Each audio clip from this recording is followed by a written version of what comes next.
01683 kelas FKKG jurusan Manajemen Angkatan 2019 semester ganjil atau semester 5 mata kuliah Perilaku Organisasi dosen Adi Mursalin SDMM hari dan tanggal Senin 17 Januari 2022 waktu 10.30 sampai 12. Jawaban uas beberapa bidang ilmu yang memberikan kontribusi dalam perkembangan dari ilmu perilaku organisasi adalah yaitu ilmu psikologi komunikasi, terutama dalam hal pemahaman tentang perilaku individu dalam organisasi. Psikologi terkenal psikologi organisasi juga untuk meramalkan dan mengendalikan perilaku seseorang dalam organisasi. B. Sosiologi, yaitu ilmu sosiologi membahas tentang sistem sosial dan interaksi manusia dalam suatu sistem sosial sebagai ilmu sosiologi terhadap perilaku organisasi terutama pemahaman tentang perilaku kelompok di dalam organisasi. C. Antropologi, yaitu ilmu antropologi mempelajari interaksi antara manusia dan lingkungan yang manusia hidup dalam kelompok dan hidup kebiasaan-kebiasaan dan nilai-nilai yang disebut dengan kultur atau budaya. Budaya diwujudkan dalam simbol-simbol kebersamaan yang direfleksikan dalam bentuk bahasa dan keyakinan. Demikian juga organisasi budaya tertentu untuk mempengaruhi pola pikir dan perilaku organisasi. D. Politik, sejarah dan hukum, yaitu ketiga bidang ilmu ini juga ikut memberikan sumbangan dalam perkembangan ilmu perilaku organisasi. Ilmu politik mempelajari tentang perilaku individu dan kelompok di dalam suatu lingkungan politik. Sumbangan dari ilmu politik terutama dalam proses mempengaruhi pengalokasian wewenang dan penanganan konflik. Ilmu sejarah memberikan sumbangan tentang sejarah dari pemerintahan besar di masa lampau atas keberhasilan dan kegagalan. Sumbangan dari ilmu ekonomi mencoba menjelaskan perilaku individu ketika mereka dihadapkan pada suatu pilihan, yaitu dalam proses pengambilan jawabannya. Dalam perilaku organisasi, dijelaskan bagaimana seorang sebagai individu maupun sebagai anggota kelompok berperilaku dalam organisasi. Sikap dan perilaku orang berbeda dalam satu organisasi perlu dipelajari untuk mencari solusi tentang bagaimana manajemen dapat mengelola individu maupun kelompok agar organisasi secara efektif. Para manajer diharapkan dapat mempelajari perilaku organisasi karena sangat penting dalam membantu para manajer untuk memperbaiki, mendorong, atau merubah perilaku kerja, baik individu, kelompok maupun organisasi secara keseluruhan untuk mencapai tujuan organisasi. Dengan pelajari perilaku organisasi, maka para manajer memiliki keterampilan untuk menangani perilaku pegawainya untuk dapat bekerja dengan baik sehingga dapat meningkatkan efektivitas organisasi. Jawaban menurut Toha 2016 bahwa terdapat prinsip-prinsip perilaku organisasi manusia berbeda perilaku karena kemampuan tidak sama, yaitu perbedaan dan keterbatasan kewenangan berpengaruh pada perilaku dan kecerdasan yang didorong dengan keinginan, hasil didikan dan B. Manusia mempunyai kebutuhan yang berbeda, yaitu manusia berperilaku karena didorong oleh serangkaian kebutuhan dan setiap orang memiliki kebutuhan yang berbeda dengan kebutuhan orang lain. C. Orang berpikir tentang masa depan dan membuat pilihan tentang bagaimana bertindak, yaitu kebutuhan-kebutuhan dari setiap organisasi dapat dipenuhi lewat perilakunya masing-masing. D. Seseorang memahami lingkungannya dalam hubungannya dengan pengalaman masa lalu. Kebutuhannya yaitu memahami lingkungan adalah suatu proses yang lanjut di mana seseorang mencoba membuat lingkungannya itu mempunyai arti. E. Seseorang itu mempunyai reaksi senang atau tidak senang, dan ini akan menjadi seseorang membuat yang berbeda dengan orang lain di dalam rangka menanggapi semua hal. Seseorang bisa puas mendapatkan gaji tertentu karena bekerja di suatu tempat tertentu. Orang lain pada tempat yang sama merasa tidak puas. F.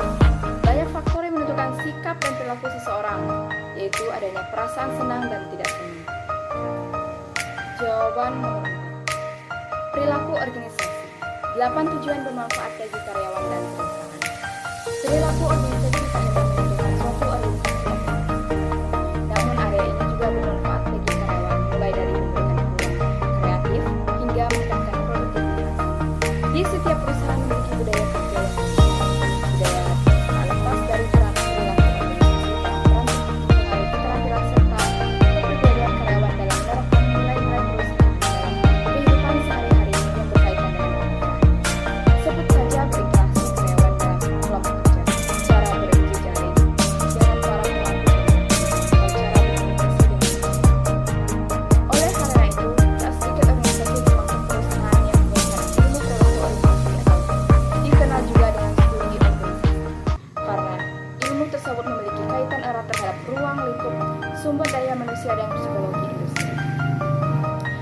Pengertian perilaku organisasi. Perilaku organisasi merupakan ilmu tentang dinamika perilaku individu dan kelompok dalam suatu organisasi dan dampaknya terhadap kinerja, baik kinerja individu, kelompok maupun organisasi.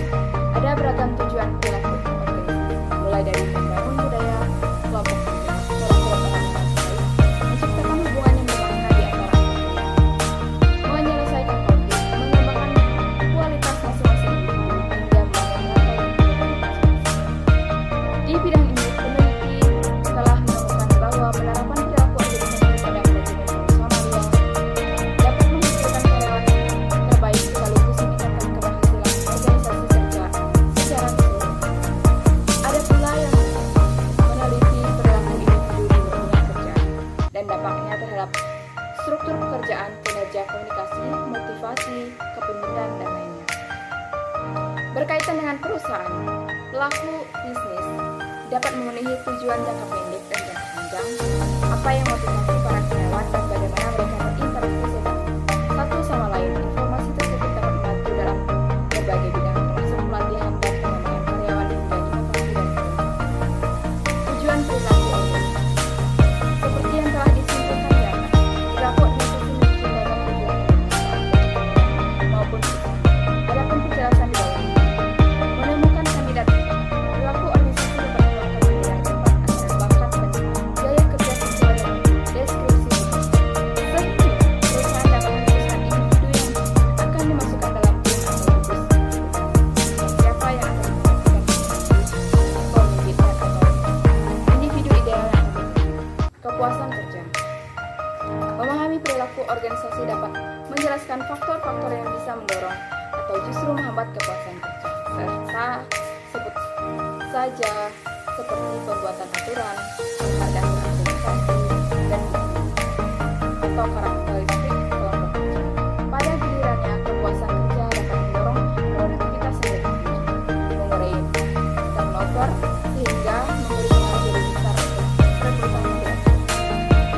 Budaya organisasi.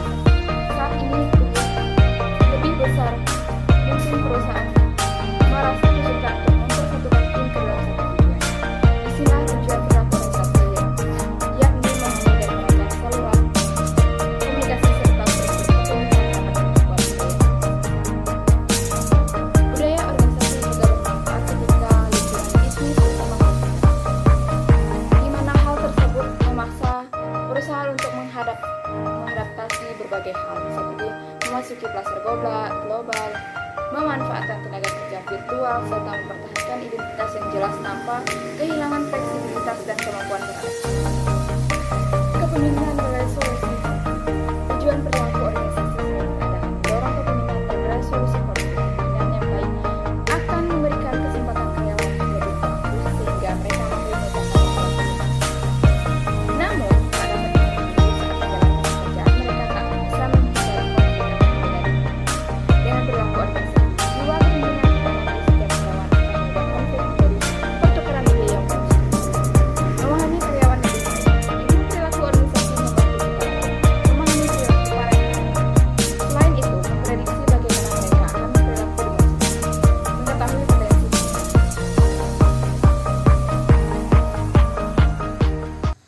perilaku organisasi bertujuan untuk membantu perusahaan dalam memprediksikan karyawan berpotensi menjadi pemimpin. Tak ketinggalan, ilmu ini akan juga mengajarkan perusahaan untuk membentuk jiwa kepemimpinan para karyawan agar potensi mereka bisa dimanfaatkan. Mengembangkan tim yang baik. Mengembangkan tim yang baik dan andal memerlukan kinerja keras. Jika kita ingin tim yang baik, semua anggota harus bekerja sama berkomunikasi dan termotivasi untuk mencapai hal tersebut. Meningkatkan produktivitas. Semua hal di atas membawa tujuan tertentu yang meningkatkan produktivitas untuk mewujudkan visi dan tujuan organisasi. Jika semuanya diterapkan dengan baik, maka perilaku organisasi akan membantu semua anggota untuk bekerja sebaik mungkin, yang menjadi pembela, beda dan tingkat motivasi. Cara mengembangkan perilaku organisasi. Setiap perusahaan berkesempatan mengembangkan perilaku organisasi. Karena apapun industrinya, kunci sukses bisnis terletak pada sumber daya manusianya. Berikut ini cara mengubah atau mengembangkan perilaku organisasi yang telah ada untuk memperkuat tim. memiliki pemimpin yang tepat. Pemimpin yang tepat adalah kawan yang memerangi semua. Misalnya, memilih individu yang memiliki jiwa fleksibel, mempengaruhi luas, pengetahuan luas, menghargai anggota dan percaya pada tim. Sebaliknya, jika memiliki pemimpin yang toxic, meremehkan tim dan menghalangi kinerja anggota lain, ia justru akan menghambat kinerja tersebut. Meski ia cerdas sekalipun, tetapi pikirkan ulang mengenai pemimpin. Memilih karyawan yang sesuai budaya perusahaan. Artinya, manajemen memilih karyawan yang sesuai budaya perusahaan. Jika bisnis perusahaan adalah kedai kopi. Pilihlah karyawan yang mempresentasikan kepribadian bisnis dan mempertimbangkan juga mengenai etos kerja, loyalitas, dan keterampilan. Review budaya kerja. Budaya kerja sesuai dengan status. Manajemen perlu mereview budaya kerja secara berkala karena budaya kerja harus menciptakan lingkungan yang menyenangkan dan berfungsi dengan baik sehingga mereka betah kerja di perusahaan tersebut. Cara menciptakan budaya kerja yang lebih baik antara lain izinkan karyawan untuk menggunakan busana yang memenuhi dan tetap sopan, mengadakan lomba antar karyawan sehingga mereka bersaing menampilkan kinerja terbaiknya dan menggelar pesta tim setelah jam. Tentukan tujuan yang jelas dan memudahkan anggota tim dan manajemen untuk menemukan kesuksesan. Salah satu menentukan dengan SMART. SMART adalah metode menentukan tujuan yang artinya spesifik, measurable, explainable, realistic, time bound. Metode ini dapat membantu perusahaan menentukan tujuan secara spesifik dan terukur. Motivasi karyawan adalah cara perusahaan untuk memperoleh tujuan bisnis bersama dengan pemimpin atau HR. Bisa mengajukan pertanyaan pada karyawan dan memandunya untuk menemukan jawaban yang benar. Dengan demikian mereka terlibat dalam setiap progres dan penetapan aturan yang jelas. Selanjutnya, tujuan yang jelas. Tetaplah pula aturan yang jelas. Jelaskan aturan dan alasan dengan jelas kepada semua orang di perusahaan. Jika saat ini perusahaan memiliki aturan yang sering dilanggar, maka review ulang dan perbuatan aturan. Menerapkan atau mengembangkan perilaku organisasi harus melibatkan semua orang di perusahaan, mulai dari pimpinan hingga karyawan pendukung. Mungkin proses misalnya bisa lancar, tetapi tidak menutup kemungkinan akan ada masalah. Meskipun demikian, organisasi berperilaku memastikan perusahaan memilih tim yang tepat, dapat memahami kebutuhan mereka, sehingga mereka bisa memiliki kepuasan dan sisi kreativitas dalam bekerja. Pada akhirnya, produktivitas mereka meningkat dan mendorong kinerja perusahaan untuk lebih baik. Jawaban nomor 5. Seperti halnya pada semua ilmu sosial, perilaku organisasi berusaha untuk mengontrol, menjelaskan serta memprediksikan, tetapi ada sejumlah kontroversi tentang dampak etis dari pemusatan perhatian pada perilaku pekerja. Sebab itu, perilaku organisasi serta studi yang mendekat, yaitu psikologi industri, terkadang disebut sudah menjadi alat ilmiah yang berusaha terlepas dari tuduhan itu. Perilaku organisasi bisa memainkan peranan penting dalam perkembangan organisasi serta keberhasilan kerja. Jawaban nomor 6. Pengaruh perilaku organisasi terhadap kinerja karyawan di Lotte Grosir Bandung. Perilaku organisasi sebagai persepsi umum yang dimiliki oleh seluruh anggota organisasi, sehingga setiap karyawan yang menjadi anggota organisasi akan mempunyai nilai, keyakinan, dan perilaku sesuai dengan organisasi.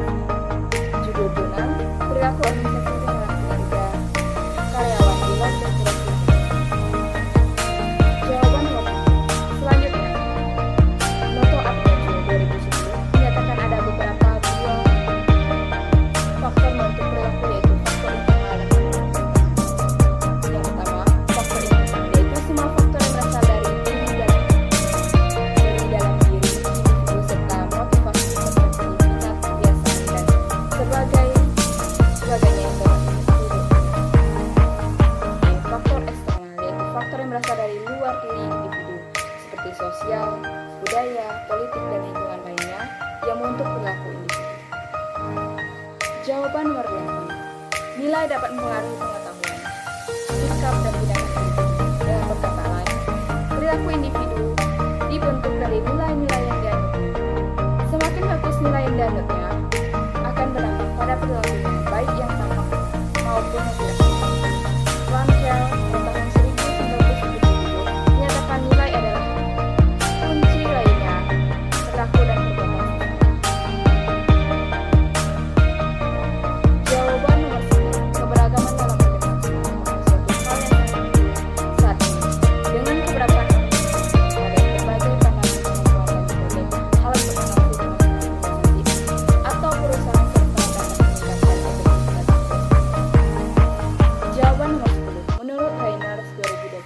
Sejumlah faktor menentukan keanekaragaman yang disebabkan oleh perbedaan individu yang umumnya dipertimbangkan saat membahas keberagaman dalam organisasi dengan 34 jenis karakteristik keanekaragaman terdapat dari sejumlah karakteristik. Yang pertama, cacat kognitif. Fungsi yang berbeda dalam mempengaruhi ingatan. Kemampuan memecahkan masalah, perhatian, komunikasi, linguistik, serta kemampuan interaksi, membaca, memastikan matematika dan fisik. 2. Kemampuan fisik dan kesehatan. Perkembangan individu dengan berbagai disabilitas dan pengalaman tidak hanya akan membantu diri Anda dan memenuhi dengan lebih keberagaman individu,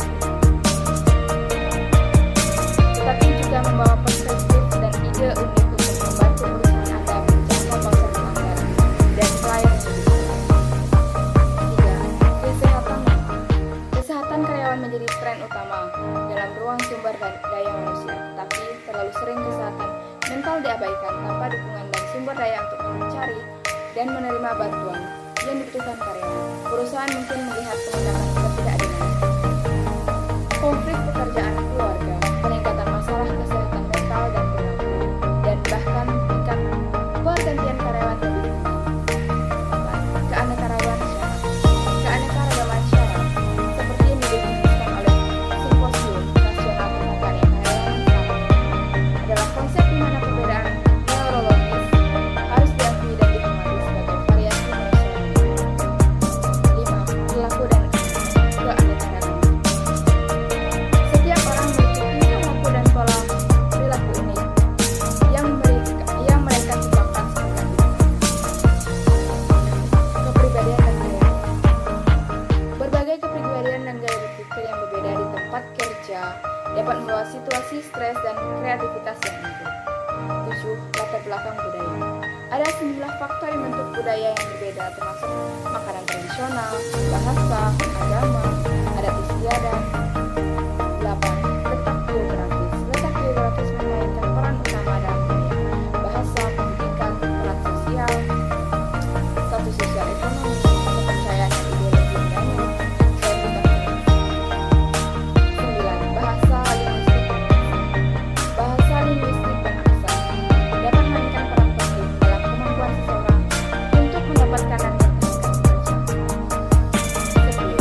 Etnis. Pada faktor biologis, etnisitas didasarkan pada perilaku yang dikaitkan dengan budaya, sejarah, kebangsaan, warisan pakaian, adat istiadat, bahasa, leluhur, dan latar belakang geografis.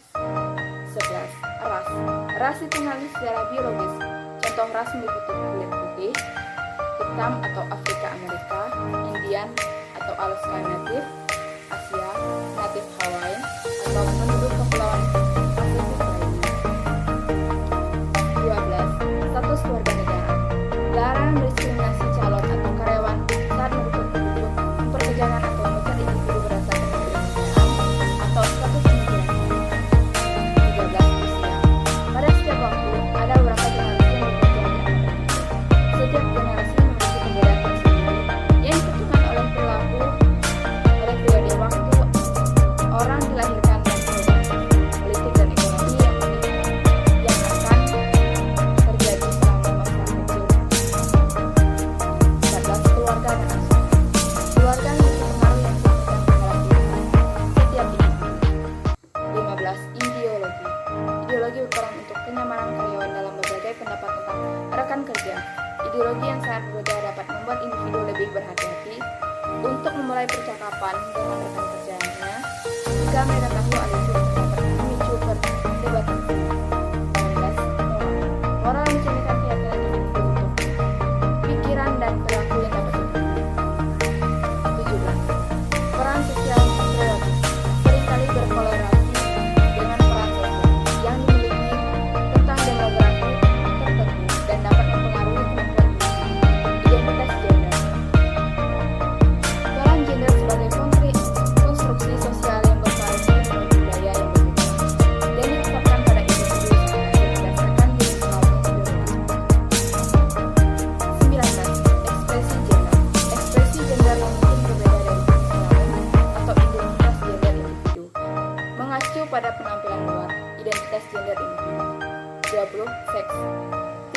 identitas gender dan ekspresi gender. Seks mengacu pada perbedaan biologis dan genetik antara tubuh pria dan wanita. Orientasi seksual. Orientasi seksual juga berbeda dengan identitas gender, ekspresi gender, dan seks biologis. 12. Pendidikan. Pendidikan sangat bervariasi menurut lokasi, sekolah, dan dapat sangat dipengaruhi oleh undang-undang dan pendapat. Penghasilan memainkan peran utama dalam kehidupan setiap individu sejak lahir dan selama mereka dibesarkan, karir profesional mendapat pilihan. 24. Status sosial ekonomi merupakan ukuran kategorisasi orang berdasarkan pendidikan, pendapatan, dan pekerjaan. 25. Pengalaman hidup. Pengalaman hidup mencakup semua kejadian unik, pendidikan, militer, pribadi, dan publik yang dialami seseorang sepanjang hidupnya. 26. Hak istimewa. Hak ini mengacu pada kekuatan sosial yang dapat dinikmati berdasarkan jenis kelamin, identitas gender, ras, etnis, agama, usia, status kewarganegaraan, status sosial ekonomi, peran sosial, latar belakang budaya, dan status disabilitas sosial. 27. Status pernikahan. Pernikahan merupakan peristiwa besar bagi banyak orang. 28. Status orang tua. Pemberi kerja dapat mendukung orang tua yang bekerja dengan bersama-sama sebagai kerja yang konsisten, hingga cuti orang tua, dan bantuan adopsi untuk meringankan tantangan yang bagi orang tua yang bekerja. 29. Pengalaman militer. Para veteran menawarkan banyak keterampilan, pengetahuan, dan pengalaman, menjadikan mereka dapat berkontribusi luar biasa untuk berperan dalam berbagai perusahaan. 30. Latar belakang kriminal. Terserah pada pemberian kerja untuk menentukan apakah mereka tidak peduli akan masa lalu seseorang sejauh mereka dapat unggul dalam karir yang bermanfaat di masa depan. 31. Keyakinan politik. Terdapat banyak perbedaan pendapat tentang bagaimana dan kapan politik dibolehkan.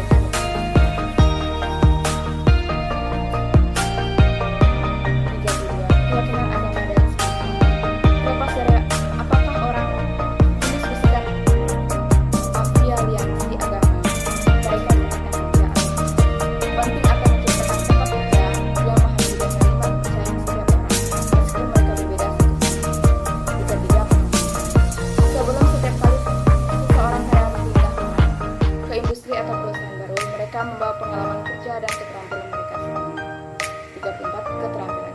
Keterampilan adalah jenis keragaman yang kurang jelas tetapi sangat penting untuk proses perekrutan, bergantung pada sejarah sosial. Jawaban